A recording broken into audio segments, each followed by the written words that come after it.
was born over on the Rockville Pike there. My grandfather had a piece of ground there, about 30 acres. I had horses and cows. It's built up in a shopping center there now. When farmer Charles Koiner was born in Rockville almost a century ago, Montgomery County was a very different place. My grandfather used to hook a horse up to a wagon, and we'd go up the Rockville Pike to Rockville, and a car would pass you now and then. Now I can't hardly get across the road on account of cars. But at least one thing hasn't changed in all these years. Even at 97, Charles still wakes up every morning and heads out to tend his crops.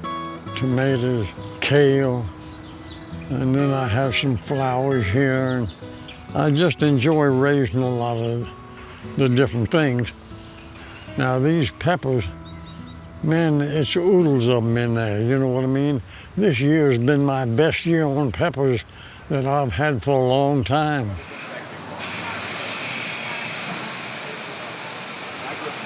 Located just blocks from the hustle and bustle of downtown Silver Spring, Koiner Farm is something of an anomaly, a 1-acre agricultural oasis in a sea of urban development.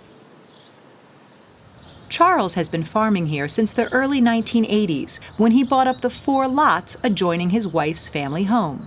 I said, it's right here by us, we better buy it. And that was the best thing that ever happened, was getting this ground. Back then, Charles paid $200,000 for the additional land. These days, it's worth a lot more. You having people wanting to buy the place all the time, you know what I mean? Build it up a high rise or something, and then all, but no, I don't want to sell it. Instead, he chooses to live and work here, alongside his daughter, 72-year-old Lynn Koiner. I'd rather have something to do, you know, raising the vegetables and things, than I would sell it and have the money. The money don't mean that much to me anymore, you know. The farm, on the other hand, means a lot, both to the Koiners and to the community. What do you have today? Okay, how about some figs to take to work? This is prime real estate, and it could easily have become big buildings or houses. Now we can just come up and say, hey, Charlie or Lynn, what you got today? And they come out with all these treasures from the garden, and it's just wonderful.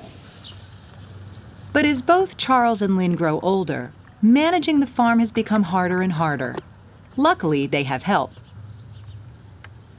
From community volunteers and this growing season, we did our first round of interns. Courtesy of Kate Medina. Hello, Miss Lynn.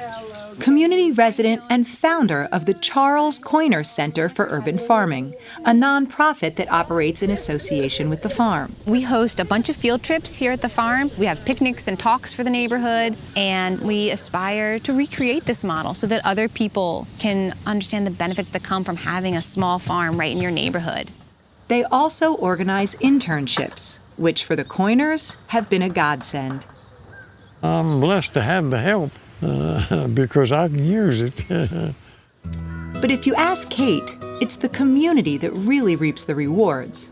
For me, as a Silver Spring resident, to know that there's this little treasure, this little agricultural oasis right in our neighborhood, that is just so invaluable. And I'm so grateful to them for the decisions they made and the sacrifices that they made to hang on to this farm.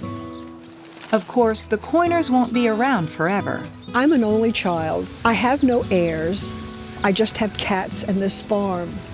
And I guess the people I would like to benefit from this farm are my neighbors, are this community.